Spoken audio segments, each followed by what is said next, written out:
population require homeless beds in their town. Every city in town. Now, I've heard some towns, I had one mention, I won't mention the state rep or the city rep, the town rep that said, well, we don't have a homeless problem in our town. Well, no kidding, you send them all to Keene. Great. I mean, so if every city and town was required to have beds, then it would share the burden. Now, there's an argument, well, Keene is closer to, services. That would be true in some instances, but some of it's not. Some of it's just a matter of they needed a place to stay that night.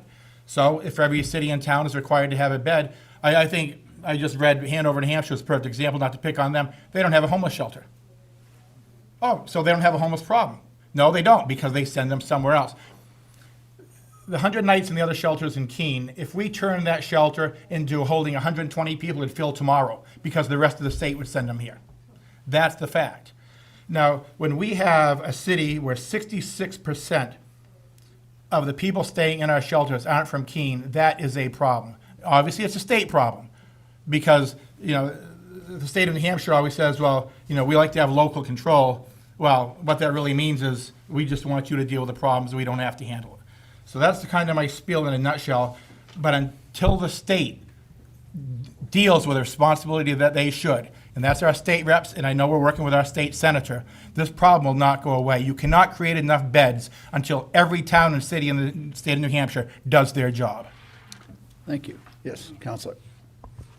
Thank you. I have a lot to say. Can I have the time card? I was going to say, I hope I don't have a 3-minute limit. I just want to thank everyone for coming out tonight. I feel like the conversation was a bit different than the vibe of the conversation was a bit different than the one we had, what was it, a year ago already? 2 years ago? Yeah, I was going to say.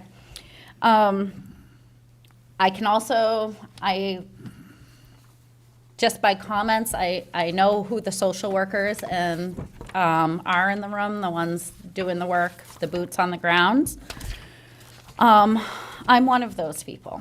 I have lived in the Monadnock region since 2009. I have worked in the Monadnock region in social services since 2010. I'm also the chair of the Monadnock Diversity, Equity, Inclusion, and Belonging Coalition, the MDEIB Coalition. I take that very seriously. We also, as a city, implemented a proclamation saying that we are a welcoming city. I don't want to vilify taxpayers and property owners and people who are concerned. I hear those concerns. They're valid concerns. Everyone has the right to feel safe in their community. I want to caution people about their language. Language is very, very important. I've heard language such as addicts, bums. They are not welcome here. That sends chills down my spine. There are many vulnerable populations where that same terminology, they're not welcome here, has been used. And I do not want that to be our Keene. People want to know realistic expectations and things that they can do. As a social service worker for many years, that's right up my alley. I want to empower you to feel empowered, to take back control.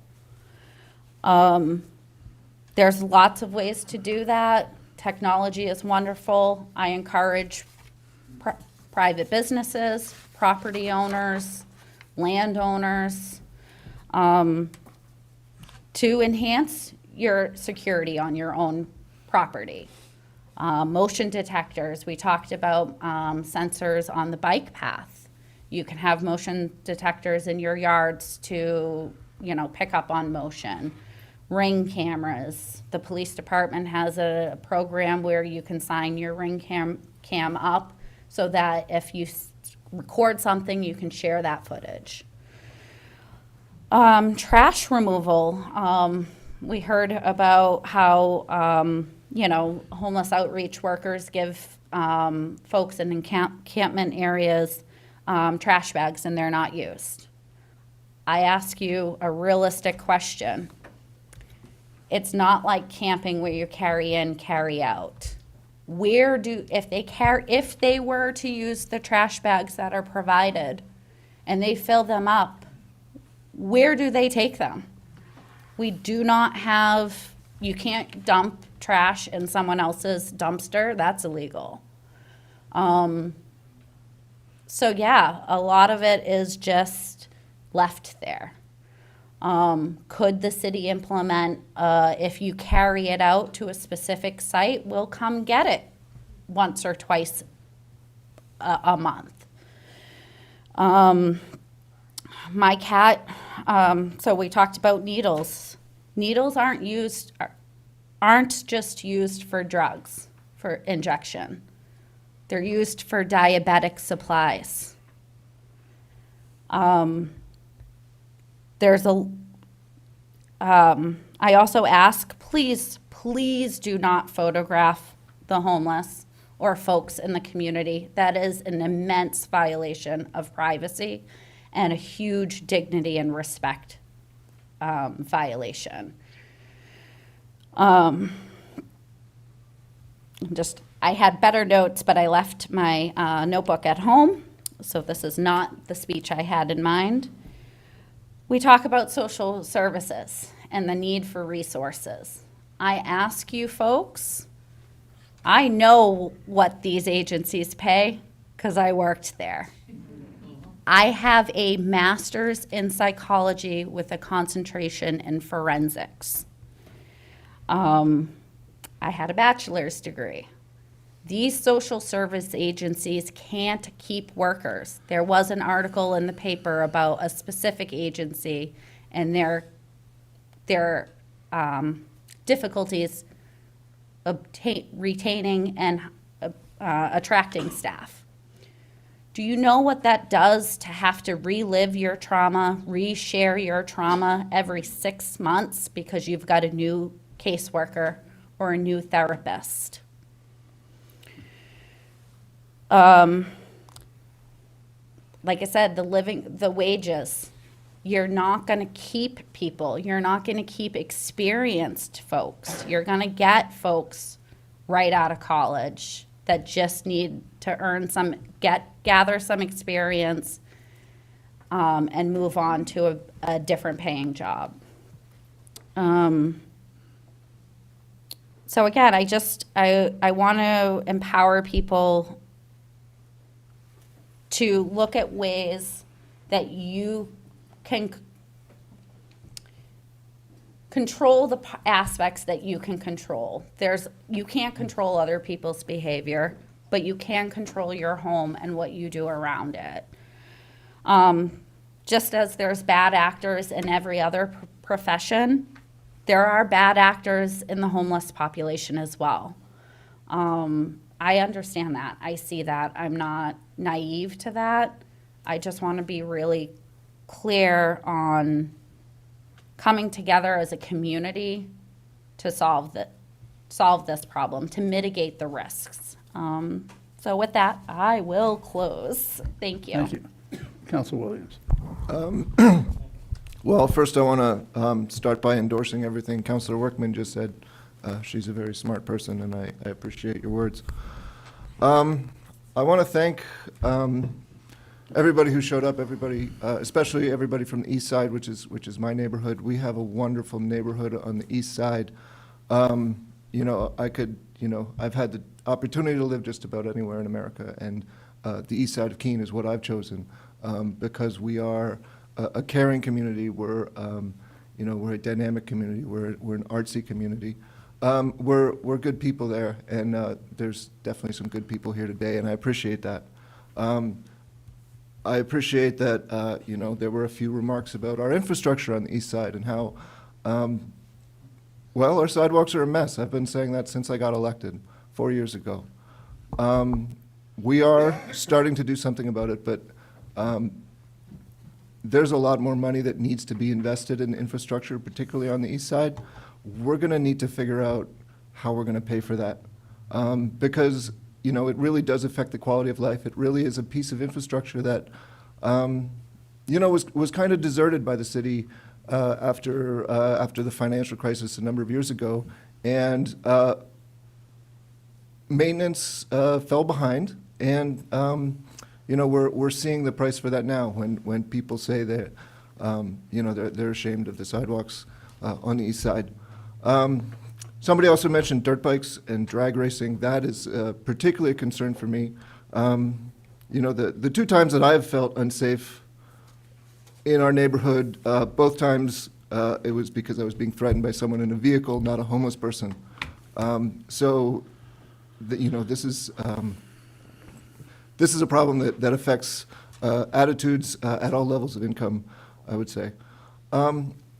Finally, you know, I just want to call out something that was mentioned here a couple times before, but I think is really a positive thing that we in the city have done over the past 2 years. It started with you know, the meeting that we had here in March of 2022 and set up the ad hoc committee. And one of the outcomes of that ad hoc committee was the safe parking program, the blue light parking program, where if you're somebody who is temporarily sleeping in your vehicle, because you know you're not, costs a lot to sleep in a house these days. If you're sleeping in a vehicle, there is a safe place for you to go. The Church of the Nazarene has made their parking lot available to people who have been screened by Southwest Community Services. So there's a process that people have to go through to get into this, but they're able to be there if they're staying in their car, to stay there overnight and to get the services they need and to be safe. And I wanted to point this out because this is really a very innovative thing. This is the first safe parking program that I know of on the East Coast, and I think Keene can really be proud of that, and we can be proud that it was members of our community that stepped up to make that happen. So that's all I want to say tonight, except thank you, everybody, for coming. Thank you. Closing remarks, or you? I will just say that when I bring my report back to you, I'll have a list of things that people can help us do. I bet. Well, I will say thank you, as the committee has said 4 times, or 3 times. Everyone spoke respectfully, listened, and I really think something's going to come out of this in a very positive way. I have a whole list of suggestions. City manager has suggestions. Please fill out the comment cards and forward it to city staff.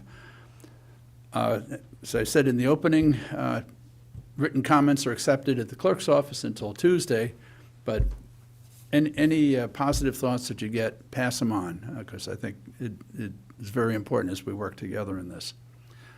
So this is an official committee meeting, which typically ends with a motion, which the appropriate motion would be to refer the discussion to city staff. Is that We have it here.